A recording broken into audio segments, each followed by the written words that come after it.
ನಮಸ್ಕಾರ ಎಲ್ಲರಿಗೂ. ಇವತ್ತಿನ ವಿಡಿಯೋದಲ್ಲಿ ಸೂಪರ್ ಆಗಿ ಗ್ರಿಲ್ ಚಿಕನ್ ಮಾಡೋದನ್ನ ನೋಡೋಣ. ತುಂಬಾನೇ ಈಸಿ ಮತ್ತೆ ಸುಲಭ, ಇಂಟ್ರೆಸ್ಟಿಂಗ್ ಆಗಿರುತ್ತೆ. ಬನ್ನಿ ವಿಡಿಯೋನ ಶುರು ಮಾಡೋಣ. ನಾನಿಲ್ಲಿ ಒಂದು ಕೋಳಿ ತಕೊಂಡಿದ್ದೀನಿ. ಇದು 1 kg 300 ಗ್ರಾಮ್ ಇದೆ. ಸೊ ಮೊದಲಿಗೆ ಇದನ್ನ ಸ್ಲಿಟ್ ಹಾಕೊಳ್ತಾ ಇದ್ದೀನಿ, ಮಸಾಲೆ ಚೆನ್ನಾಗಿ ಹಿಡಿಬೇಕು ಅಂತ.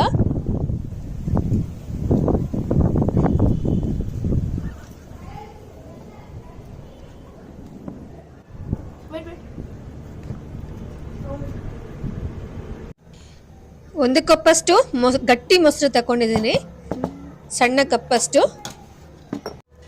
3 ಸ್ಪೂನಷ್ಟು ಖಾರದ ಪುಡಿ ಸೇರಿಸ್ಕೊಳ್ತಾ ಇದ್ದೀನಿ. 1 ಸ್ಪೂನು ಗರಂ ಮಸಾಲೆ, ರುಚಿಗೆ ಬೇಕಾದಷ್ಟು ಉಪ್ಪನ್ನು ಸಹ ಸೇರಿಸ್ಕೊಳ್ತಾ ಇದ್ದೀನಿ. ಮತ್ತೆ 1 ಸ್ಪೂನಷ್ಟು ಪೆಪ್ಪರ್ ಪೌಡರ್, 1 ಸ್ಪೂನಷ್ಟು ಚಾಟ್ ಮಸಾಲೆ, ಓಕೆ, ಚಾಟ್ ಪೌಡರ್ 1 ಸ್ಪೂನಷ್ಟು ಹಾಕ್ಕೊಂಡ್ರೆ ಸಾಕು. ಈಗ ಇದನ್ನೆಲ್ಲ ಮಿಕ್ಸ್ ಮಾಡ್ತಾ ಇರಬೇಕಾದ್ರೆ ಜೊತೆಯಲ್ಲೇ ಸ್ವಲ್ಪ ಅರಿಶಿನ ಪುಡಿನ ಸಹ ಸೇರಿಸ್ಕೊಡೋಣ. ಮಸಾಲೆಯಲ್ಲಿ ಕಲರ್ ಜಾಸ್ತಿ ಕಾಣೋದಿಲ್ಲ, ಬಟ್ ಟೇಸ್ಟ್ ಅಂತೂ ಸೂಪರ್ ಆಗಿರುತ್ತೆ. ಬನ್ನಿ ಚಿಕನ್ಗೆ ಮಸಾಲೆನ ಚೆನ್ನಾಗಿ ಹಚ್ಚೋಣ.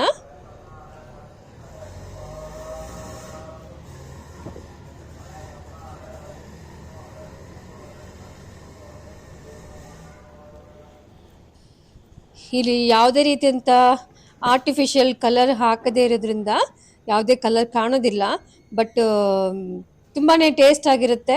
ಯಾಕೆಂದರೆ ಇಲ್ಲಿ ನಾವು ಗರಂ ಮಸಾಲೆ ಸೇರಿಸ್ಕೊಂಡಿದ್ದೀವಿ ಮತ್ತು ಜೊತೆಯಲ್ಲಿ ಚಾಟ್ ಮಸಾಲೆ ಸೇರಿಸ್ಕೊಂಡಿದ್ದೀವಿ. ಆದ್ದರಿಂದ ಟೇಸ್ಟ್ ಅಂತೂ ಸೂಪರಾಗಿ ಯಮ್ಮಿ ಆಗಿರುತ್ತೆ.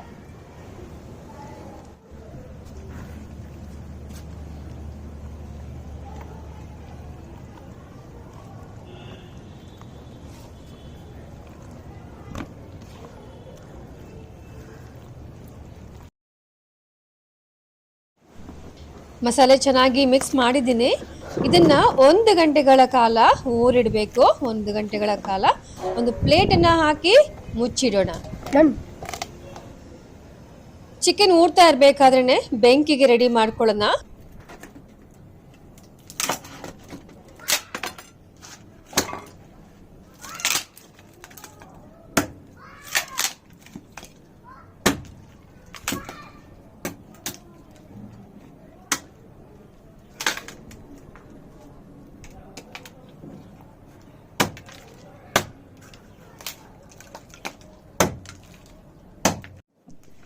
ಒಳ್ಳೆ ಬೆಂಕಿ ರೆಡಿ ಆಗಿದೆ. ಸ್ವಲ್ಪ ಬೆಂಕಿ ಉರಿತಾ ಇರಬೇಕು,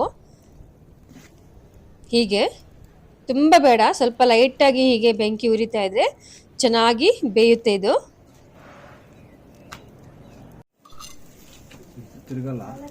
ತಿರುಗುತ್ತೆ, ಹಾಗೆ. ಸ್ವಲ್ಪ ಎಣ್ಣೆನ ಹಚ್ಚೋಣ.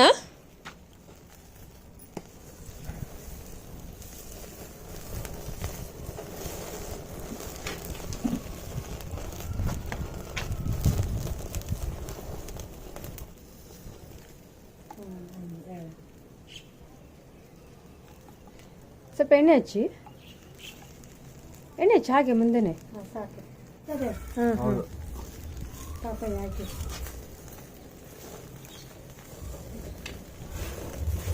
ಕವರ್ ತೆಗೆದು ಆ ಕಡೆ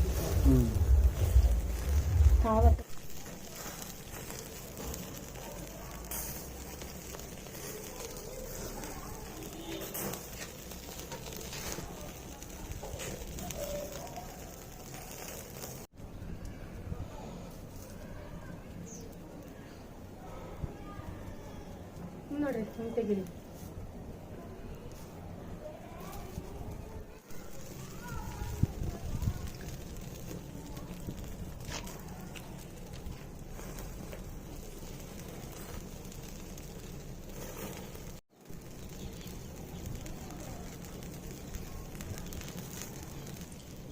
ಚಿಕನ್ನ ಒಂದು ಅರ್ಧ ಗಂಟೆಗಳ ಕಾಲ ಹೀಗೆ ಉರಿ ಕಮ್ಮಿ ಇಟ್ಕೊಂಡು ಚೆನ್ನಾಗಿ ಫ್ರೈ ಮಾಡಬೇಕು.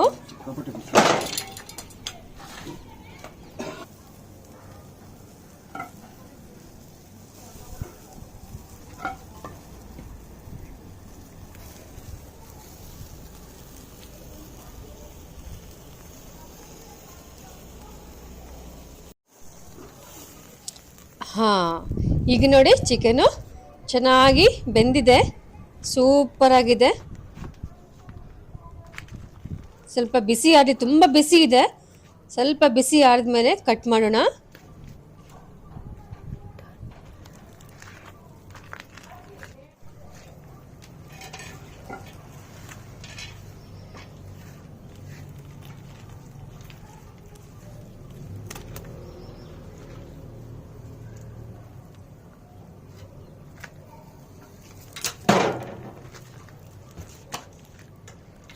ಇದನ್ನು ಕಟ್ ಮಾಡೋದೇ ಬೇಡ, ಜಸ್ಟ್ ಹೀಗೆ ತೆಗೆದ್ರೇ ಬಂದ್ಬಿಡ್ತಾರೆ, ಅಷ್ಟು ಸಾಫ್ಟಾಗಿ ಚೆನ್ನಾಗಿ ಸೂಪರಾಗಿ ಬೆಂದಿದೆ. ಗುಡ್.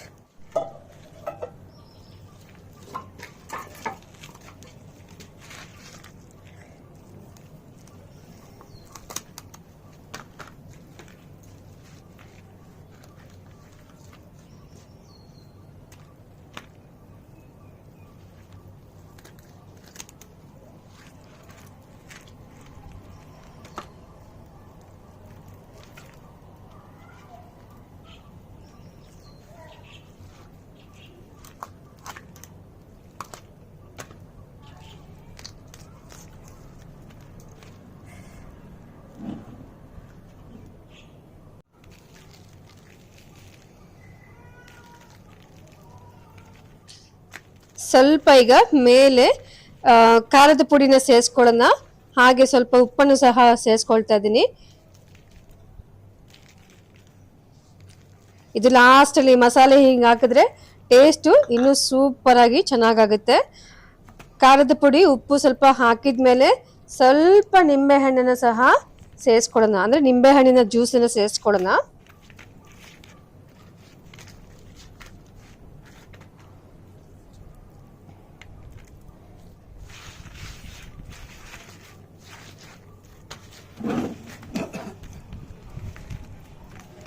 Sure.